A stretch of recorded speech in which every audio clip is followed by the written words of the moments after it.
નમસ્કાર દર્શક મિત્રો, હું છું શ્યામલ મહેતા. આપ જોઈ રહ્યા છો બાજ નજર.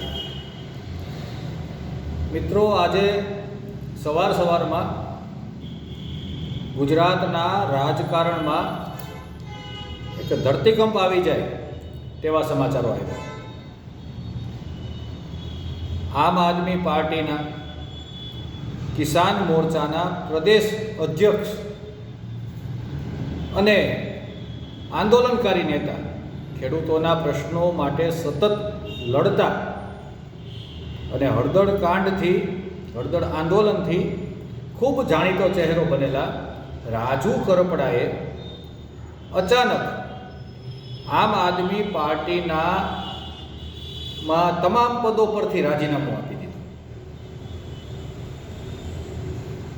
ન્યૂઝ એટલા આશ્ચર્યજનક હતા કે આમ આદમી પાર્ટીના નેતાઓએ શું પ્રતિક્રિયા આપવી તેનો ખ્યાલ તેમને નહોતો. નેતાઓને વોટ્સએપ પર રાજીનામું મળી ગયું હતું. અરવિંદ કેજરીવાલને સંબોધીને જે રાજીનામું લખાયેલું છે તેમાં અંગત કારણોસર રાજીનામું આપ્યાનો ઉલ્લેખ છે. પરંતુ આમ આદમી પાર્ટીના અન્ય કોઈ નેતાને આ બાબતે કશી જ ખબર નથી. રાજુ કરપડા લગભગ છેલ્લા 100 દિવસથી જેલની અંદર હતા. હળદળ આંદોલનના કારણે તેઓ જેલની અંદર હતા અને તેમની સાથે આપના એક બીજા નેતા પ્રવીણ રામ હતા. તેમને પણ આ મામલે કશી ખબર નથી. એટલે ચર્ચાનો દોર ચાલ્યો અને એક એવી અટકળો લગાવાઈ રહી છે કે રાજુ કરપડા ભાજપ જોઈન કરી શકે છે. આ એક અટકળો છે. આ બાબતે કોઈએ કશું ઓથેન્ટિક વાત કરી નથી, પરંતુ આવી એક અટકળો ચલાવાઈ રહી છે. કદાચ સાચી પણ પડે, કદાચ રાજુ કરપડા અન્ય કોઈ પાર્ટીમાં પણ જાય, પરંતુ આ એક શરૂઆત છે. ચૂંટણીની રણભેરીઓનો અવાજ સંભળાવા લાગે અને તેનો અવાજ જેમ જેમ ઊંચો થતો જાય તેમ આવી ઘટનાઓ ઘટવા લાગશે. ઘણા લોકો આયારામ ગયારામની જેમ એક પાર્ટીમાંથી બીજી પાર્ટીઓમાં જશે અને ચૂંટણી જીતવા માટે સામ દામ દંડ ભેદનો છૂટથી ઉપયોગ થતો હોય છે. ત્યારે આવું પાર્ટી બદલવાના કારણો ક્યારેય સામે આવતા નથી. કોઈ પણ કારણ હોઈ શકે. તેમનો વ્યક્તિગત કોઈ લાભ હોઈ શકે, તેમને કોઈ દબાણ હોઈ શકે. એટલે આવી બાબતોમાં બહુ ઝાઝા અનુમાનો લગાવવા, તે કસરત કરવાથી વિશેષ કંઈ હોતું નથી. પરંતુ આપણે કહ્યું તેમ આ એક શરૂઆત છે. જેમ હિન્દીમાં એક ડાયલોગ છે કે પિક્ચર અભી બાકી હૈ મેરે દોસ્ત, એવી રીતે આજે પ્રથમ સ્થાનિક સ્વરાજની ચૂંટણીઓ આવશે અને 2027માં વિધાનસભાની ચૂંટણીઓ આવશે. ત્યારે આખું પિક્ચર મનોરંજનથી ભરપૂર રહેવાનું છે. ગુજરાતની જનતાને મનોરંજનની બિલકુલ ઉણપ નહીં આવે. દરેક પાર્ટીની અંદર લોકો નારાજ પણ હોય છે અને ખુશ પણ હોય છે. નારાજ વ્યક્તિઓને જો પોતાનું મનવાંછિત ફળ ના મળે તો તેઓ પણ કૂદકો મારવા માટે તત્પર હોય છે. એટલે આવી ઘટના ઘટશે. સ્થાનિક સ્વરાજની ચૂંટણીઓ ટૂંક સમયમાં આવી શકે છે.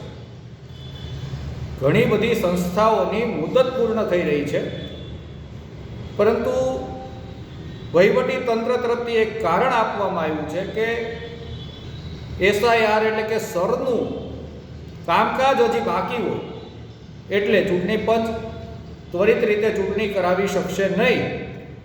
એટલે જે જગ્યાએ આ મુદત પૂરી થશે ત્યાં વહીવટદારનું શાસન આવશે. સ્થાનિક સ્વરાજની સંસ્થાઓમાં ચૂંટણી પહેલાં અનેક પ્રકારની તોડફોડ આપણને જોવા મળશે. જે નારાજ હશે તે બીજી જગ્યાએ જતા રહેશે. જે શક્તિશાળી હશે તેમને પોતાની તરફ ખેંચી લેવા માટે પાર્ટીઓ પ્રલોભનો આપશે, તેમની ક્યાંક દુઃખથી નસો પકડશે. આવા દ્રશ્યો આપણને જોવા મળશે. અને આ ઇન્ટરવલ સુધીની વાત છે. પિક્ચર અભી બાકી હે મેરે દોસ્ત. અને વિધાનસભાની ચૂંટણીમાં એ પહેલાં ગુજરાતનું શાસન પોતાના હાથમાં લેવા માટે દરેક પાર્ટીઓ એડી ચોટીનું જોર લગાવશે. તેમાં વિરોધી પાર્ટીના મજબૂત નેતાઓને પોતાની પાસે ખેંચી લેવાથી માંડીને સામાજિક સમીકરણો પોતાને અનુકૂળ બનાવવાથી માંડીને અનેક પ્રકારના કાવા દાવાઓ જોવા મળશે. એમાં આપણે બહુ કંઈ આશ્ચર્યચકિત થઈ જવાની જરૂર નથી, કારણ કે આ તો આગે સે ચલી આતી હે. દરેક ચૂંટણી પહેલાં આ નાટક ભજવાય છે.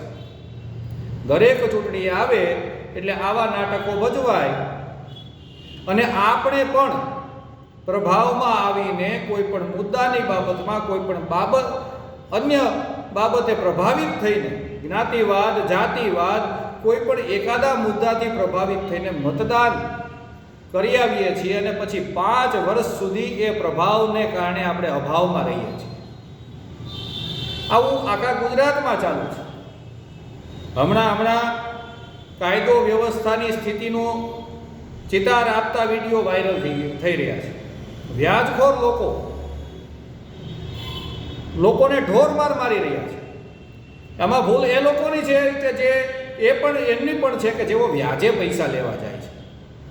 પરંતુ સરકારે જો વ્યાજ વટાવનો ધંધો ગેરકાયદેસર હોય તો આ લોકો કઈ રીતે કરી શકે છે? આમાં પણ દારૂ જેવું છે. ગુજરાતમાં દારૂબંધી છે પણ દારૂ પુષ્કળ મળે છે. ગુજરાતમાં વ્યાજ વટાવનો પણ પ્રતિબંધ છે તો તે પણ પુષ્કળ પ્રમાણમાં થાય છે. એટલે લેવાવાળા પણ દોષિત છે. પરંતુ મૂળ વાત એ છે કે વ્યાજખોર માણસ એમના ધંધાને અનુરૂપ ગુંડો અને દાદો બની જાય છે. જે સામાન્ય જે એના ગ્રાહક નથી તેમને પણ ક્યારેક પીડે છે, કારણ કે તેમનું ગઠબંધન ક્યાંક ને ક્યાંક તંત્ર સાથે થઈ જાય છે. એટલે તે પોતાની જાતને કાયદાથી ઉપર સમજવા માંડે છે. બુટલેગર હોય કે આવો વ્યાજખોર કોઈ વ્યક્તિ હોય તો તેનું કામ આવી રીતે વહીવટી તંત્રની સાથે સંલિપ્ત થઈ જાય એટલે પોતાની જાતને કાયદાથી ઉપર સમજવા માંડે છે અને પરિણામ સ્વરૂપે બેફામ થઈ જાય છે અને લોકોને પીડે છે. જે લોકો નિર્દોષ છે તેમને પીડે છે.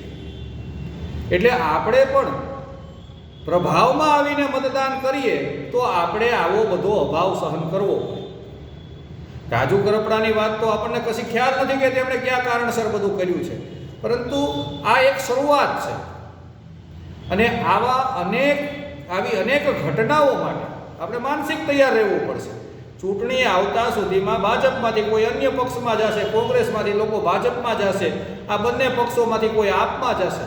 એટલે અસંતુષ્ટ દરેક જગ્યાએ હોય છે ને દરેકને સંતોષી શકવા એ શક્ય નથી. એટલા માટે આવી ઘટનાઓ ઘટતી રહેવાની છે. અને આ પિક્ચર 2027ના એન્ડમાં પૂર્ણ થશે. ત્યાં સુધી આપણે સૌએ આ આયા રામ ગયા રામનું મનોરંજન ભરપૂર માણવાનું છે. જય હિન્દ, જય ભારત.